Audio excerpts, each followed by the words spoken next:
자, 오늘은 지난번에 이어서 소유격 명사의 부사의 용법을 보도록 하겠습니다. 페이지는 51페이지고요.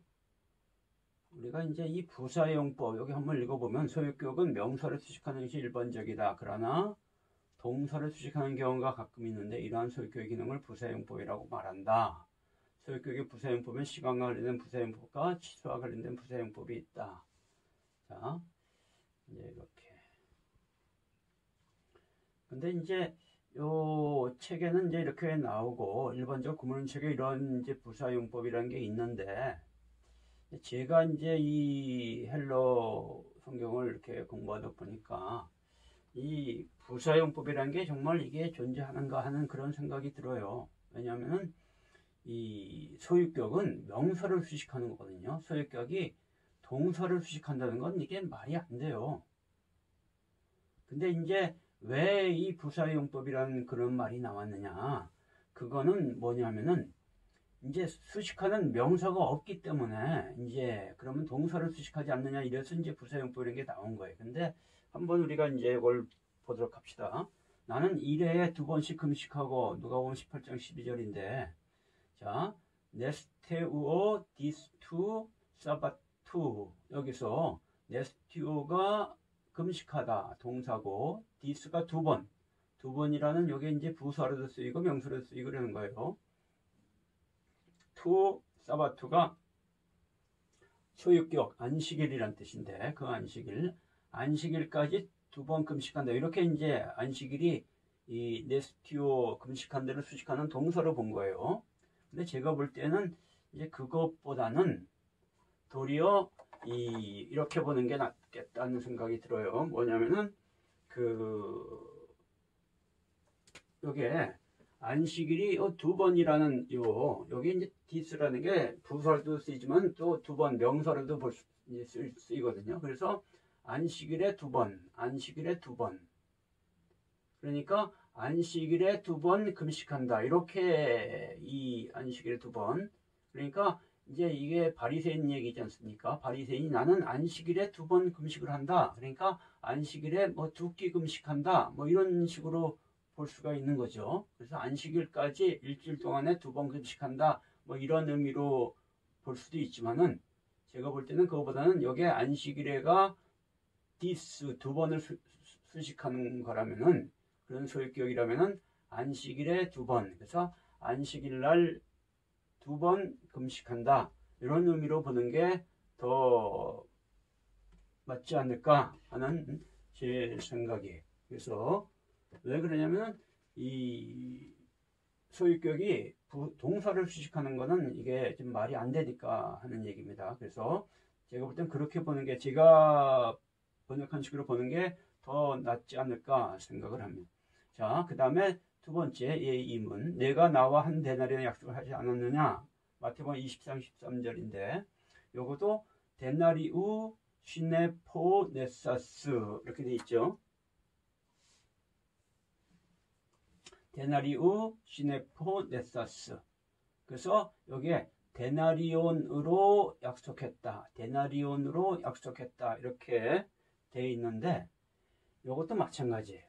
요것도 이제 여기 수식하는 명사가 없으니까 데나리온이 이 동사를 수식한다 이렇게 본 거거든요. 근데 제가 볼 때는 그렇게 보는 것보다 데나리온 여기에 이제 이 소유격이 수식하는 명사가 없을 때는 소유대명사의 역할을 할 때가 있어요. 소유대명사, 소유격 대명사죠. 그래서 데나리온의 것으로 한 데나리온의 것으로 약속을 했다. 그러니까 한 데나리온으로 약속이 아니라 한 데나리온의 가치가 되는 그런 것으로 가지고 약속을 했다. 이렇게 보는 게 더 좋습니다. 그렇게 보면은 요게 이제 이 부사적 용법이 아니고 요게 이제 그 소유격 대명사가 돼서 이제 요 자체가 데나리온의 것으로 약속했다. 이렇게 해석이 되는 거죠. 이 소유격 이 대명사로 쓰이는 것은 많이 나와요. 이제 성경을 번역하다 보면은 소유격은 있는데 수식하는 명사가 없는 소유격이 많아요. 그럴 때는 이제 소유격 대명사로 봐야 된다라는 거예요. 그 다음에 두 단어를 서로 분리시키는 역할을 하는 소유격이다. 분리의 용법. 이제 이걸 보겠습니다. 자, 이제 이 소유격이 어떤 두 단어를 서로 이렇게 분리시키는 그런 역할을 한다는 거예요. 근데 이것도 이제 해보면 알아요. 이게 이제 꼭 뭐 이렇게 뭐 이 어떤 분리의 용법이다, 서로 합치하는 용법이다, 이런 거를 따지고 외우고 할 필요 없이 그냥 자연스럽게 해석을 하면 됩니다. 분리의 용법은 일반적으로 뭐뭐로부터로 번역이 된다. 자, 유대인이나 헬라인이나 차별이 없습니다. 로마서 10장 12절 말씀이죠. 여기서 원문을 보면은 디아스톨레, 유다이유, 테카이, 헬레노스 이렇게 되죠. 디아스톨레가 차별, 주격이에요. 차별이 이런 얘기고, 유대인의 차별이, 유대인이 유다이유가 소유격, 그리고 모두, 카이가 그리고, 그 다음에 헬레노스, 헬라인, 유대인 그리고 헬라인 모두의 차별이, 이런 직역하면 그래요. 유대인과 헬라인 모두의 차별이 이렇게 되는데, 요거를 이제 유대인과 헬라인 모두의 차별이라는 게 무슨 뜻이냐? 모두로부터의 차별이다. 그래서 요거를 이제 분리의 용법이다. 이렇게 보는 거예요. 영어의 프롬과 같은 그런 의미로 보면 됩니다. 그 다음에 2번, 예의번, 백부장이 바울을 구원하려 하여 저희의 뜻을 막고, 사도행전 27장 43절이에요. 저희의 뜻을 막았다. 이렇게 되어 있는데, 이 원문을 보면, 에콜리센 아우투스 투 블레마토스 이렇게 돼요. 그래서 그 뜻에, 여기가 블레마토스가 뜻이고요. 그 관사가 있죠. 그 뜻에 아우투스가 그들이에요. 그들을, 목적격이니까 그 뜻에 그들을 막았다. 직역하면 그래야 돼요. 그 뜻에 그들을 막았다. 그러면 그 뜻에 그들을 막았다. 이게 무슨 뜻이냐? 이걸 자연스럽게 볼 때 그 뜻에서 나온, 그 뜻으로부터 온 그들, 그 뜻으로부터 온 그들을 막았다. 이거예요. 그 뜻에서 이렇게 나온, 그 뜻을 가지고 나온 그들을 막았다. 이런 뜻이에요. 그래서 이거를 이제 분리용법이다. 그래서 영어의 프랑과 같은 의미인데, 이제 그렇게 본 거죠. 그래서 이제 그 다음에 근원의 용법을 봅시다. 근원의 용법은 이 분리용법 비슷해요. 영어로는 둘 다 이것도 프람이에요. 아까 이 분리용법도 프람이고 이것도 프람이라서 뭐 거의 같습니다. 의미적으로. 자, 한번 봅시다. 내게 들은 바 아버지의 약속하신 것을 기다리라. 이것도 에판겔리안 투 파트로스. 에판겔리안이 약속을, 투 파트로스가 아버지의 약속을, 지각하면 아버지의 약속을 이렇게 되죠. 근데 아버지의 약속이 무슨 뜻이냐? 아버지로부터 온 약속을 이렇게 되죠. 아버지로부터 온 약속이다. 그래서 이거를 근원, 그 약속의 근원이 아버지다. 그래서 근원용법이다. 이렇게 보는 겁니다. 그 다음에 2번, 이는 능력이 심히 큰 것이 하나님께 있고, 고린도후서 4장 7절 말씀인데요. 원문을 보면 해 휘페르폴레 테스 디나메오스 에투 데우 이렇게 돼요. 여기서 해 휘페르폴레가 뭐냐면은 이게 탁월함이에요. 그 탁월함. 테스 두나메오스가 그 능력, 소유격에서 그 능력의 탁월함. 그 능력의 탁월함 이렇게 되고요. 그다음에 에는 있다, 존재한다, 있다라는 비동사고, 투 데우가 하나님의라는 소유격. 하나님, 그래서 직역을 하면 하나님의 그 능력에 그 탁월함이 있다. 이렇게 되는 거예요. 다시 한번. 그 하나님의 그 능력에 그 탁월함이 있다. 이렇게 됩니다. 그러면 그 하나님의 그 능력에 그 탁월함이 뭔 소리냐 할 때 하나님에서부터 온 능력의 탁월함이다. 하나님부터 온 능력이 탁월하다. 이런 얘기예요. 그래서 이 하나님으로부터 온 능력은 요거는 이제 여기 나오는 그 근원의 용법, 능력의 근원이 하나님이니까 근원의 용법으로 보고, 능력이 탁월하다는 요 이제 능력을 주어로 봐서 이제 주어 용법으로 왔다. 뭐 그렇게 이제 보시면 됩니다. 그래서 이제 이런 무슨 용법 이렇게 따지기보다는 그냥 자연스럽게 해석을 해주면 된다. 이것을 잘 기억하시면 됩니다. 그 다음에 대리인의 용법 봅니다. 소유격의 대리인의 용법은 인격적 수단에 의해 수식되는 것을 말한다. 성격상 형용 대명사나 수동태 분사 구문을 수식할 때가 있으며 뭐뭇에 의한으로 번역이 된다. 자, 요 인격적 수단, 이것도 이제 한번 이게 원문을 이제 직접 보면서 이제 이해하는 게 더 빨라요. 오직 성령의 가르치는 하니, 한글 개혁은 그렇고요. 고전 2장 13절 말씀인데, 원문을 보면 엔 디닥토이스 푸니마토스, 엔은 전치사고요. 디닥토이스가 형용 대명사예요.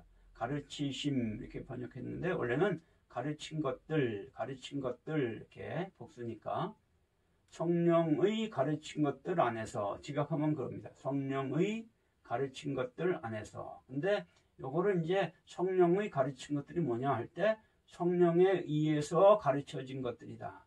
성령에 의해서 가르쳐진 것들이다. 그래서 요거를 이제 이 대리인의 용법이다. 성령에 의해서 가르쳐졌다 해서 대리인의 용법을 보는 거죠.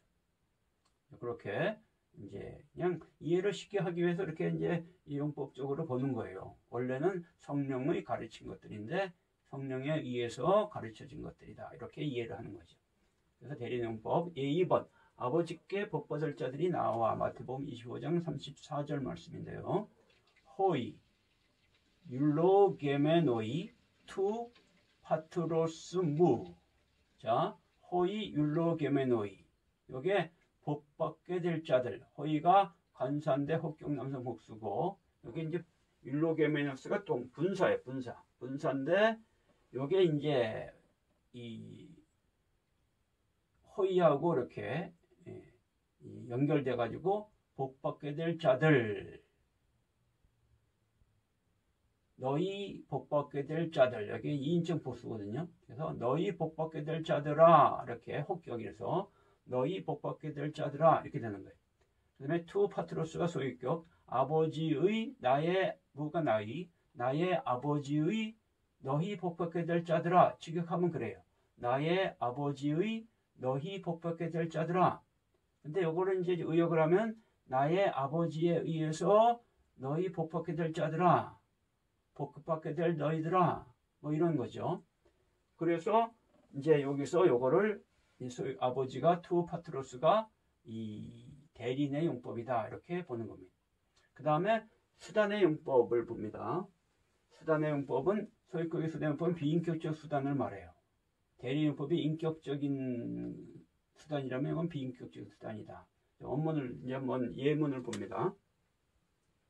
사람의 지혜의 가르친 말로 아니하고 고린도전서 2장 13절 디닥토이스 가르친 그 다음에 안드로피네스가 사람의 그 다음에 소피아스가 지혜의 이런 말이고 로고이스가 말 역격에서 말에 이렇게 직역하면 되는데 그래서 여기서는 이제 소피아스 로고이스를 보는 거예요. 지혜의 말 이제 원래 이거 직역을 하면 소피아스가 지혜의고 로고스가 말이니까 지혜의 말에 또는 지혜의 말로 이렇게 이제 이 번역이 되죠. 근데 지혜의 말로가 무슨 뜻이냐? 지혜의 말이 무슨 뜻이냐 할 때 지혜에 의한 말이다. 그래서 이거를 이제 소유격의 이 수단의 용법으로 보는데 이거를 또 그렇게 안 보고 지혜로부터 나온 말이다 이렇게 보면은 이거를 근원의 용법이나 또는 분리 용법으로 볼 수도 있는 거죠. 말의 근원이 지혜다. 말이 지혜로부터 분리돼서 나온 거다. 뭐 이런 식으로 봐서 지혜로부터 나온 말이다. 이렇게 이 근원의 용법이나 분리 용법과 관계가 없습니다. 아무튼 지혜에서 나온 말이다. 이렇게 이해를 합니다. 지혜에 의한 말이다. 뭐 이런 식으로 이해를 하면 됩니다. 자, 그 다음에 비교의 용법을 봅니다. 소유격의 비교의 용법은 소유격이 수식한 단어가 비교급 때 사용되며 뭐뭐보다로 번역된다.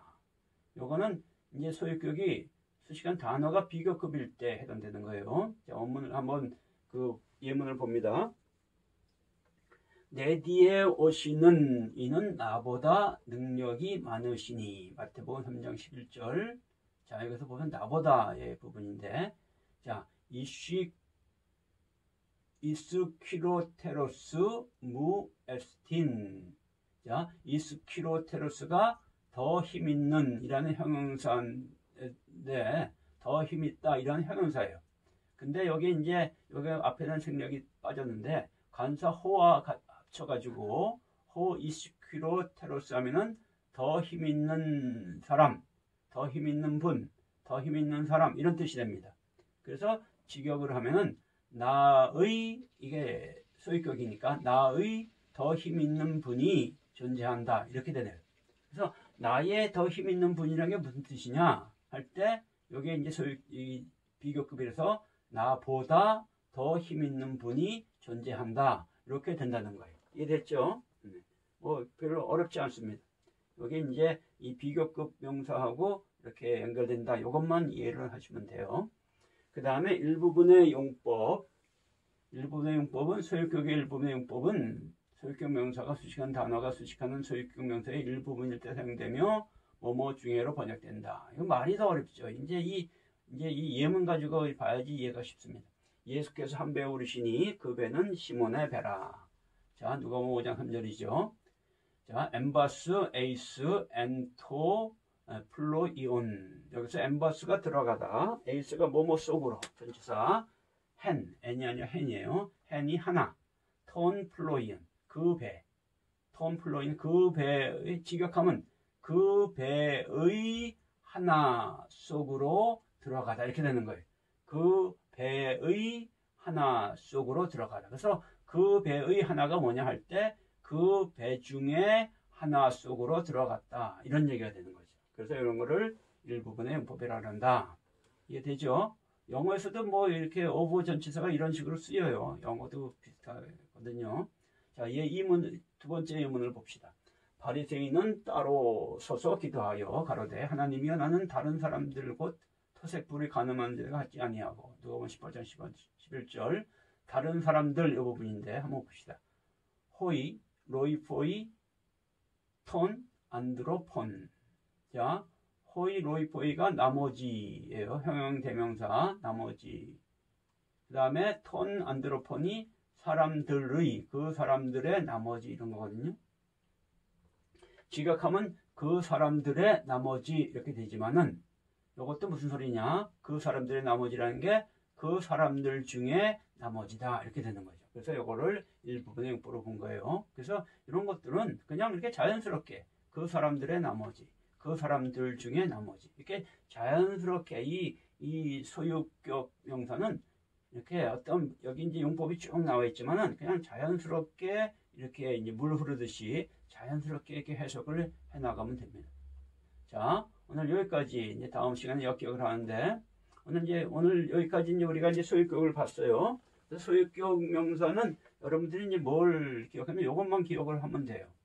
이제 두 명사가 이렇게 붙어 있는데 뒤에 있는 명사가 앞에 있는 명사를 이제 이렇게 수식하는 거죠. 그래서 영어로는 of 전치사로 붙은 뭐뭐의 뭐 직역하면은 뭐뭐의 뭔데 그 뭐뭐의 뭐가 어떤 의미냐를 할 때 그거를 이제 이렇게 그러니까 뭐뭐와 관계를 맺고 있는 뭐뭐 그러니까 뭐뭐와 뒤에 있는 뭐와 앞에 있는 명사가 이 두 명사 앞뒤의 명사가 서로 관계를 맺고 있는데 그 관계가 어떠한 관계를 맺고 있느냐 그것을 이제 우리가 이제 보면 됩니다. 어떠한 관계를 맺고 있느냐를 보고 그래서 이제 여러분들이 이제 이 해석을 할 때는 그냥 의역을 할 때는 그냥 뭐뭐의 뭐 이렇게 본 다음에 자연스럽게 그냥 물 흐르듯이 해석을 하고 번역을 하고 혹시 여러분들이 하면서 이게 지금 무슨 용법인지 어떻게 되는지 잘 모르게 될 때는 그때는 제 책을 보고 이제 이때 이렇게 쭉 보면서